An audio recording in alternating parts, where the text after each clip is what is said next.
So I can feel the rain. It is the 18th day of February 2008. For the rest of the hour, we are honored to have legend, icon Willie Nelson for part 2 of an interview we did 2 weeks ago. We are live. The new album, and it's a big one, is Moment of Forever, getting rave reviews for how eclectic it is and just a whole range of country, pop, you name it, really poetry. And he's also here to talk about his Peace Institute and a lot more, earth changes that are happening with the climate and the tectonic forces of the planet. He is rolling along, I guess, through the mountains out of New Mexico into Texas right now via cell phone, and we are honored to have Willie Nelson on with us. Willie, thank you. Yeah, you're welcome. Glad to be with you. I tell you, that interview we did a few weeks ago made a lot of waves. Did you get any feedback from it? Oh, yeah, everybody I talked to, seemed to agree with what we were talking about, because there's definitely things that we don't know. Well, I can only commend your courage. Last time you were on, you were talking about my courage. What has spurred you to have the courage to speak out against the war from day one, to speak out against the 9/11 cover-up? Oh, I don't know. I think it would take more courage not to say something. I mean, I'm pretty easy when I usually say what I think, and it's harder for me to shut up than it is to quit talking. I want to get into the war and a lot of other issues, but we only talked about several different areas of 9/11. The controlled demolition, the way Tower 1 and 2 fell, but you also talked about Building 7 and how no aircraft hit it, and some of the national media tried to spin it and claim that, or imply that you were saying no plane hit Tower 1 or 2. Just to be clear on record, you were talking about Building 7, weren't you? I was talking about the third building that nothing hit, and yet it fell as if it was hit the same way. I mean, all three buildings fell the same way, but the third building wasn't hit by anything. And we made that clear on air, but that's what the corporate media does. That's what the neocon media does, is they build straw men. They won't attack with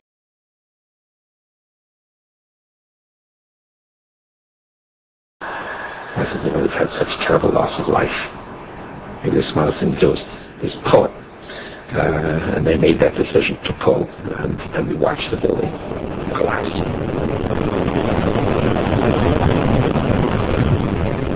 You actually said they will misconstrue things. Yeah, and that's you're right. That's what they do. When did you in life really start questioning authority and questioning the official line? Because the founding fathers over and over wrote about how that was where liberty came from, was questioning authority. Teddy Roosevelt said the greatest expression of patriotism is questioning your government. But today they try to tell us that being patriotic is not questioning and just shutting up. When did you start questioning authority? When did you start thinking about things behind the scenes? Well, I guess early in life, I was raised up in really strict fundamental Christianity, and which I love, I think is great, and I learned a lot from it, and I still have a lot of it with me. But I do find that, I was raised by people who thought if you smoked a cigarette or drank a beer, you were going to hell. And so by the time I was 6 years old, I was hell-bound. So, so I figured, if I'm already going to hell, I might as well check everything else out. So that's kind of where I came from. What an incredible life. And again, it just seems like fine wine. You just get better with age. And I'm not just saying that. Everybody that I talk to and the people that follow music, your reviews just get better and better, Willie. I think you just get better and better. Well, that's good to hear. We're still having fun out here trying to, play music, and we're still having good crowds, and the band is still together. We're all fairly healthy, considering how old most of us are. I'm surprised that we're still here, but we've been blessed. You certainly have, my friend. Willie, I didn't bring this up last time, and a lot of listeners wrote me and emailed me and called me and asked why I didn't. What was it like with what the IRS did to you, or the times, for no reason that you guys get pulled over and rousted for things that George Washington smoked, and now it's come out in congressional reports that all the income tax goes to pay debt to private banks that finance it out of nothing. Can you give me your take on the whole expanding police state and the IRS and the rest of it? Well, back when the IRS and I had our problems, it was really ridiculous, and I knew it was ridiculous, and I think they did too, unless they were, I figure they, as good a bookkeepers as they're supposed to be, I would have figured that after checking my history and everything, they would find out that I wasn't trying to beat anybody out of anything. I had just made some bad investments and took some bad advice.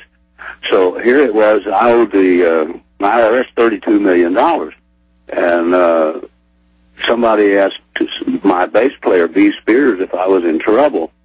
He said, well, if he owed them $1 million, he would probably be in trouble, but since he owes them 32, that means they're in trouble. And why was that? Well, because I didn't have $32 million. There's no way I could pay $32 million. And the fact that, some of the greatest accountants in the world let a guitar player from Abbott, Texas, run up a $32 million debt, you wonder who's watching the store. Well, I don't want to talk about myself, but growing up, my dad owned a dentist office. He's a dentist, and he was a stickler about paying it all. He's total straight razor. And they had the retroactive tax increase from 1989, and they took everything my dad had. He didn't have much, and my dad in an office in Dallas with the IRS, he brought all these receipts in. They said, we don't want to see that, Mr. Jones. We're white-collar criminals. Just give us the money. And they almost bankrupt my dad. And just watching that and witnessing that really helped wake me up as well. Yeah, I mean, you gotta understand that those guys are out to take what you have, and they'll go to any means to do it. And on the other hand, if you owe taxes, pay your taxes. That's kind of the way I was brought up. If I can afford to pay them, if I can make enough money to owe taxes, I ought to be able to pay them. And I don't have any problems with that. I'm glad to pay my taxes.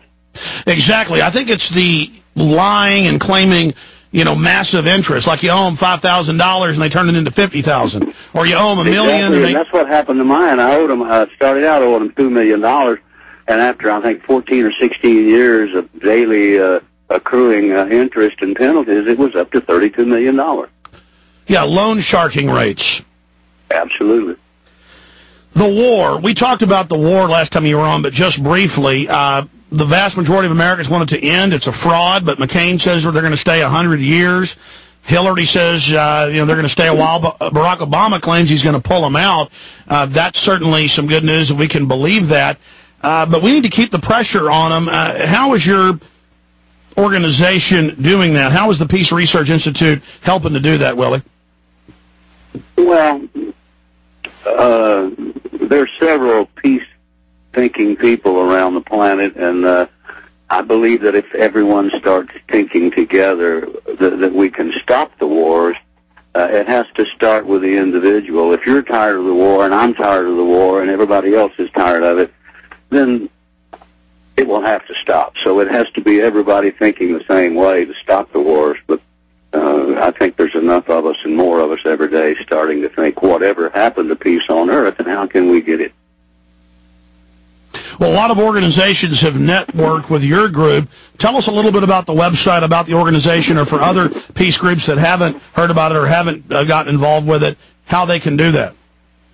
Well, if you're involved in a peace group and do want to connect or network up with WillieNelsonPRI.com, it's easy to do. And we'd love to hear from you, and we'd love to hear your ideas. And the more we talk about peace and the more we try to, I think we need a Department of Peace. Dennis Kucinich tried to put one together. And if you're going to have a Department of War, you damn sure need a Department of Peace, don't you think?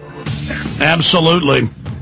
And that website's WillieNelsonPRI.com. If we don't continue to organize and fight back for peace, we're going to have endless war, as the neocons and the New World Order have promised us. Stay there, Willie Nelson. Quick break. We're going to come right.